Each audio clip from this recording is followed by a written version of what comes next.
What's up, Taiwan? I'm Yvonne Yang with news from here in Taiwan and around the world.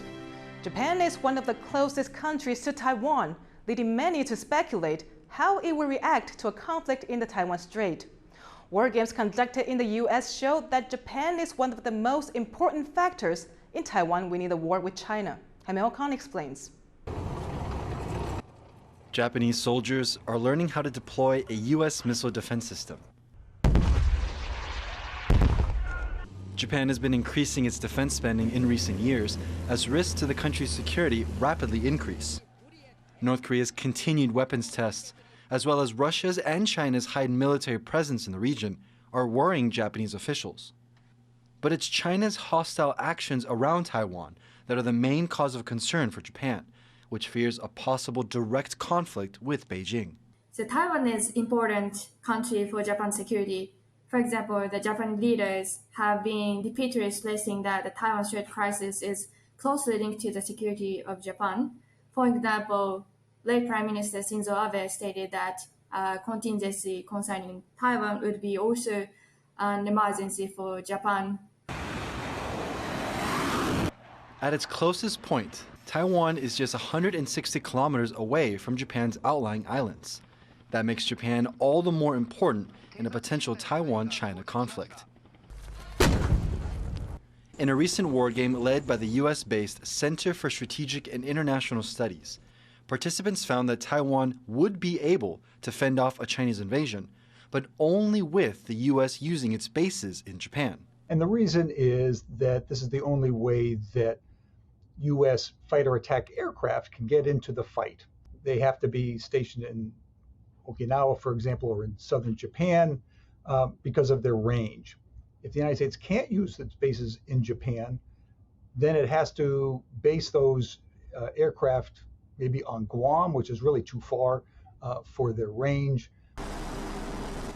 While the US has the world's strongest military, many analysts agree it would be difficult to secure the air and seas around Taiwan once a conflict began.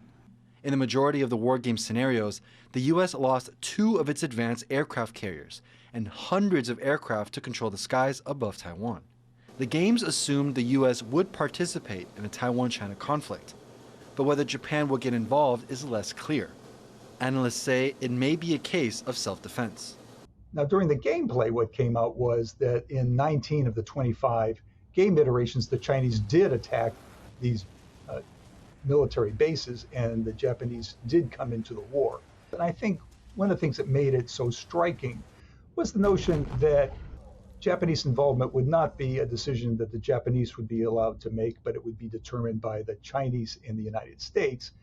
To deter such an attack, Japan is making sure it's ready to fight by improving its ability to fire on and disable weapons in enemy territory.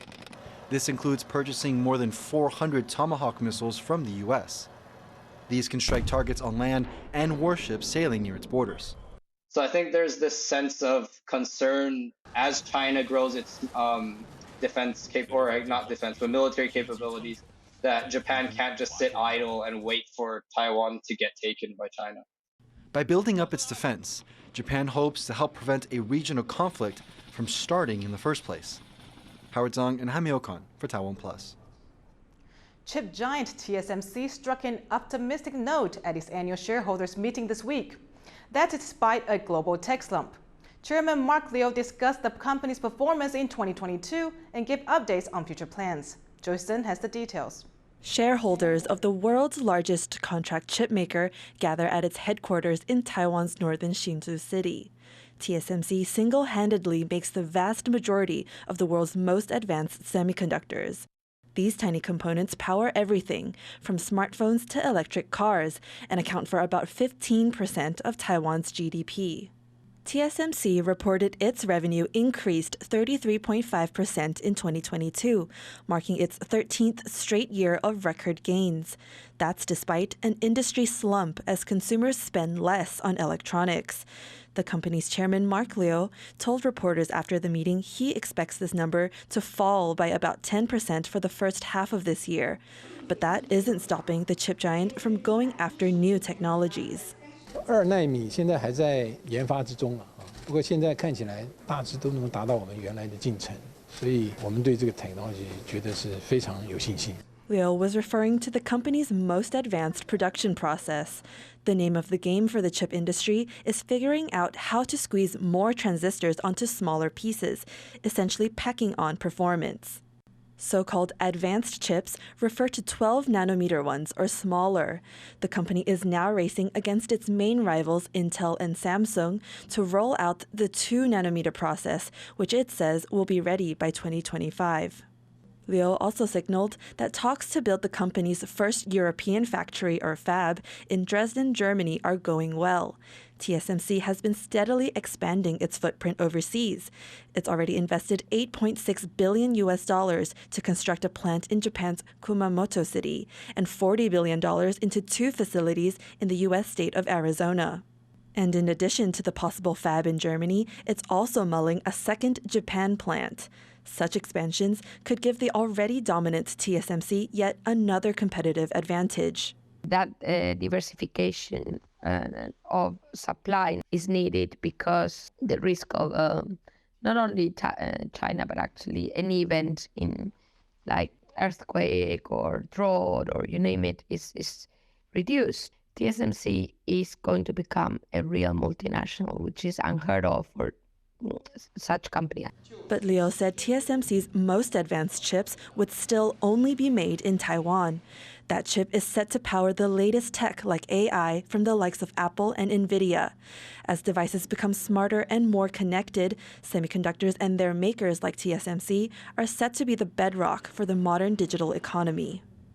Eason Chen and Joyce Zhen for TaiwanPlus. The Taipei High Administrative Court has upheld a decision to revoke the law license of a disgraced former Taiwan president. Chen Shui-bian, a former lawyer, was sentenced to 19 years in prison in 2010 for bribery and corruption. He was released on medical parole in 2015. The Justice Ministry used amendments to Taiwan's Attorney Regulation Act in 2020 as grounds to take away Chen's license to practice law.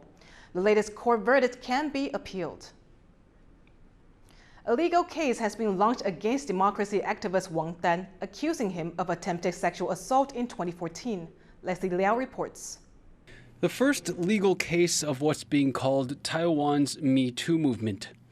A man has filed suit against democracy activist Wang Dan, saying the Tiananmen student leader tried to sexually assault him in 2014. The plaintiff, Mr. Li, is a former political worker who says that Wang tried to force himself on him during a work trip to New York. Wang denies the accusation and says it is politically motivated. Mr. Li raised his allegation a week ago and asked Wang to publicly apologize by June 6th. He filed the case after Wang failed to do so. 我就一直只是觉得我希望说出来，我没有想到说我最后必须要就是站到法院里面去对他提出正式的告诉，进入司法程序了。那我相信就是他在法院上面，我希望他就是可以诚实面对自己过去的事情。 In the days since Mr. Li made his accusation, many others have come forward with allegations against public figures across Taiwan's political spectrum. And a student at National Zhongzhen University has made allegations of sexual misconduct against a professor. Mr. Li says other people have contacted him privately, telling of similar experiences with Wang Dan. While Wang has denied the allegations, he says he hopes the court proceedings will be fair. Meanwhile, President Tsai Ing-wen has released a plan to tackle issues around sexual harassment and assault in Taiwan.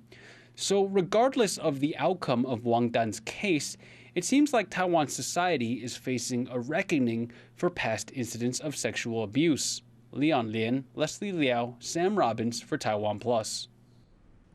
Thank you for watching What's Up Taiwan. Remember to download the TaiwanPlus app for more stories from Taiwan and around the world.